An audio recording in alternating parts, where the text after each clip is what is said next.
Buenas tardes, profesor, compañeros. El día de hoy vamos a hablar sobre el accidente cerebrovascular hemorrágico. Los integrantes del grupo son Salomé Gálvez, Camila Gallardo, Solange González, Daniel Rojas y Bárbara Garcés, quien les habla.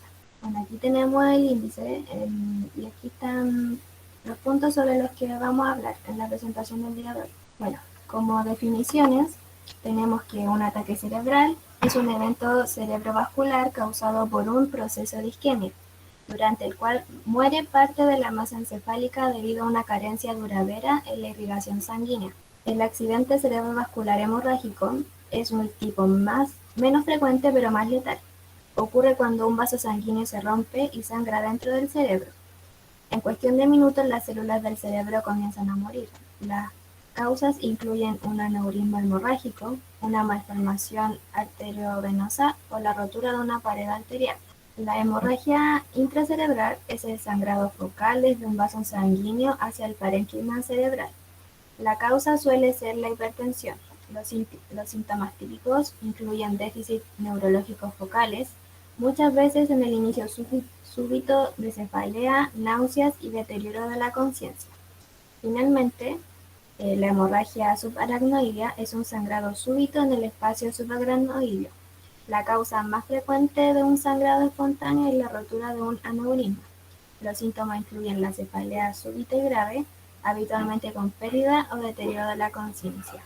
En cuanto a la fisiopatología básica, la circulación y regulación cerebral constante permite a los vasos sanguíneos contraerse y dilatarse dependiendo de la presión y de los cambios de circulación, dando así como un resultado que existe un flujo constante en nuestros tejidos cerebrales. Cuando un accidente cardiovascular ocurre, la autorregulación de los vasos sanguíneos se encuentra alterada y por lo tanto se agudiza la presión y perfusión cerebral. Todo por la ruptura de algún vaso, que puede ser dado por el medio intraparenquimatoso si es por un hematoma, el cual puede haber sido ocasionado por un traumatismo, el cual se produjo por una acumulación de sangre, trayendo así inflamación, aneurisma o tumores. También se pudo haber ocasionado por un sangrado en el medio subaracnoide entre vía madre y aracnoides, dado por causas traumáticas, aneurosmáticas o no aneurosmáticas, espontáneo o de origen desconocido. Agregando a esto, también se puede provocar un accidente cardiovascular por medio parenquimatoso, el cual es una colección hemática dentro de la parenquimia encefálica, producida por la rotura vascular, con o sin comunicación con los espacios subaracnoides o el sistema ventricular. Aquí podemos observar en este recuadro las diferencias entre una hemorragia intracerebral y una hemorragia subaracnoide. En cuanto a la base del tratamiento, primero que nada debemos buscar maneras de prevenir un accidente cardiovascular en factores que podemos controlar como lo son los cambios en el estilo de vida, ya sea no fumando, bebiendo de manera moderada, no consumiendo ningún tipo de droga en general. También manteniendo una rutina de ejercicios y una alimentación saludable y controlando y examinando nuestra presión arterial de manera continua y constante. Igualmente podemos realizar un chequeo constante o consultar a un doctor para así poder realizar análisis y exámenes de sangre para poder descartar cualquier alteración que nos pueda llevar a un accidente cardiovascular. Esto nos puede llevar a realizar alguna expedición física o tomográfica.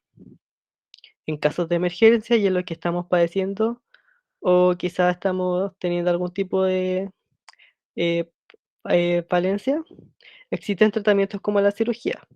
Si el sangrado es abundante, el médico puede extraer la sangre, aliviando así la presión en el cerebro. El ciplaje quirúrgico consiste en un procedimiento que se usa para tratar un accidente cerebrovascular. También existen tratamientos con medicamentos, los cuales se centran en controlar la presión y la hipertensión arterial. Bueno, el caso que analizaremos es de una paciente de sexo femenino, edad de 64 años, vive con sus dos hijos, fuma una cajetilla al día, lo que es elevado, tiene obesidad porque tiene una dieta rica en grasa saturada, es hipercalórica. Como antecedentes médicos, ya sufrió un accidente isquémico transitorio hace 2 años atrás y no consume ningún tipo de medicamento habitual. La madre le informa a la hija que siente una debilidad pérdida de la sensibilidad, un entumecimiento, no tiene movimiento de un lado del cuerpo, no es capaz de hablar, tiene una pérdida de la vista, por lo que la hija percata que sus ojos apuntan a direcciones diferentes. La lleva a urgencia, el servicio de médico, según los síntomas, sospecha de una ACV según la escala canadiense.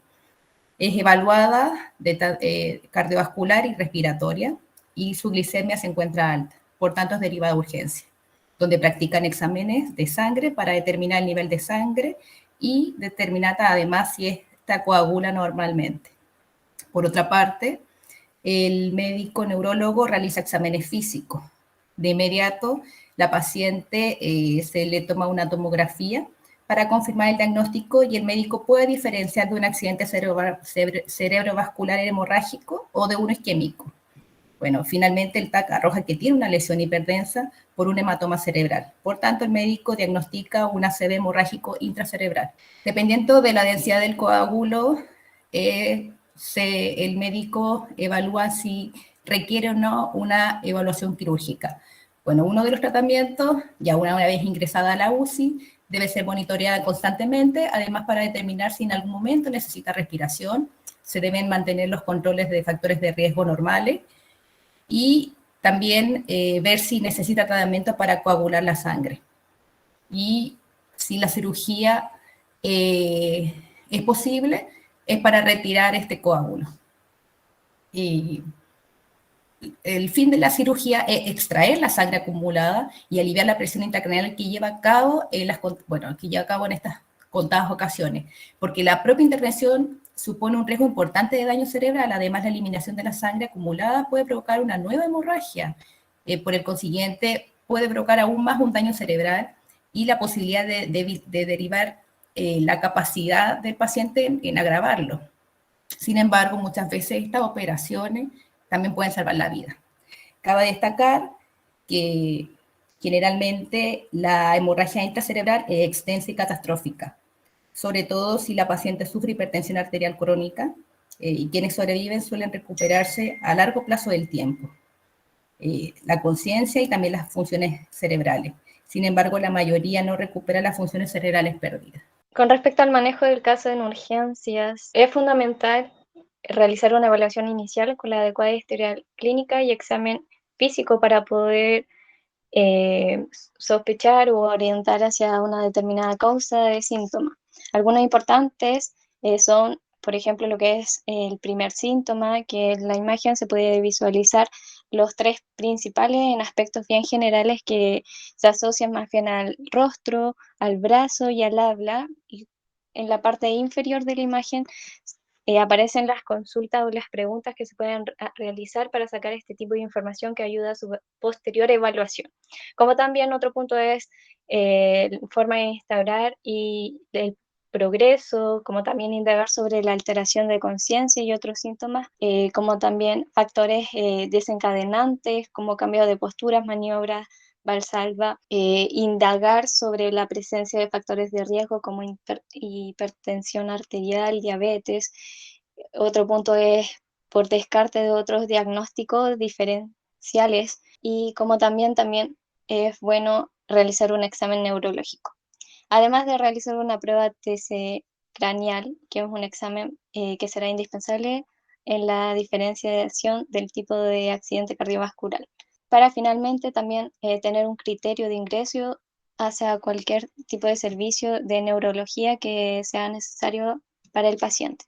Ahora bien, el manejo del caso en la atención primaria, como objetivo se instauran como instaurar medidas para conservar la permeabilidad de las vías aéreas, instaurar las medidas necesarias para mantener una ventilación adecuada e instaurar medidas para recuperar lo que es la perfusión cerebral. También se realizan actividades como medidas generales dentro del caso, como colocar al paciente en posición semi-flower 30 grados Celsius, 30 grados, perdón, para conseguir la máxima perfusión cerebral y mantener la cabeza en posición neutral o lineal para tener una media o para facilitar el retorno venoso. Ahora bien, también para el tratamiento se debe tener en cuenta revisar las constantes vitales como patrones respiratorios, el estado neurológico del paciente, valorar las respuestas de dolor, administrar una terapia pautada, como también registros exactos, lo que es el peso, el balance hídrico y control de signos y síntomas hipo y hipervolemia, como también controlar lo que es la presión venosa central, controlar la temperatura corporal y la vigilancia y los cuidados de catéter y sondas por los cuales el paciente tiene algún tipo de alimentación.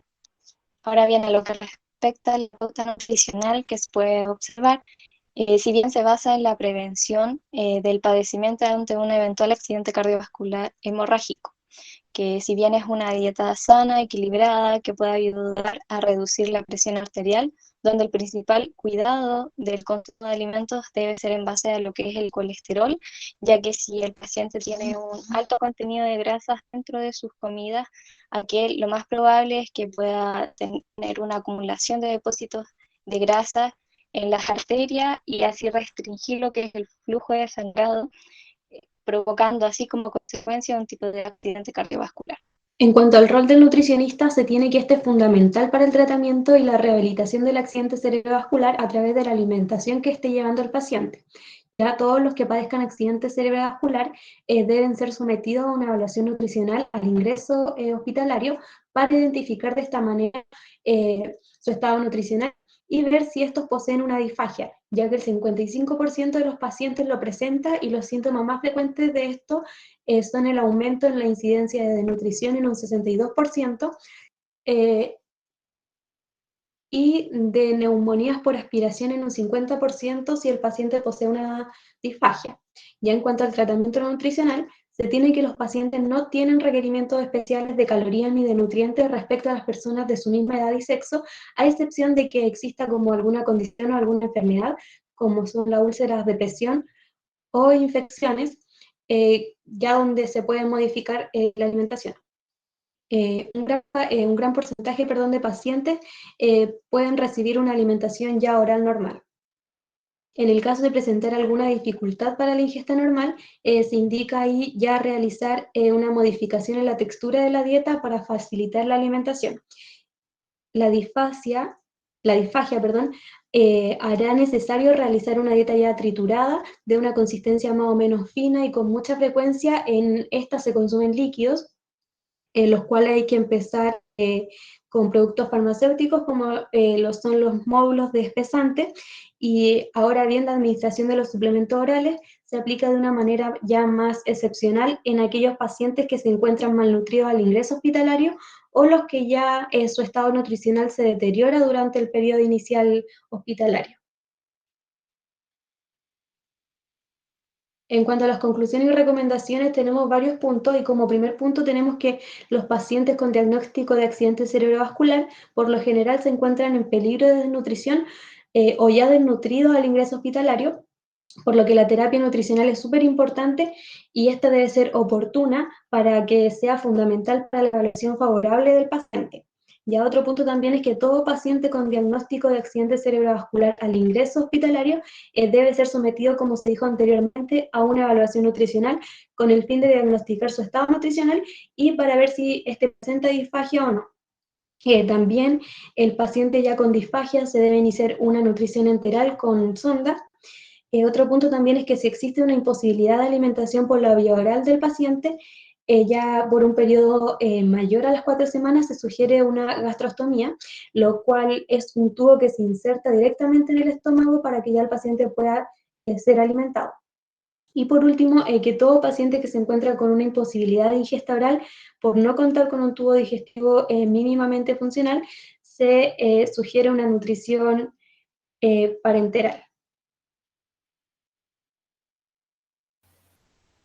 Aquí se encuentran las referencias bibliográficas de donde sacamos la información que obtiene esta presentación. Muchas gracias por su atención. Esta fue nuestra presentación.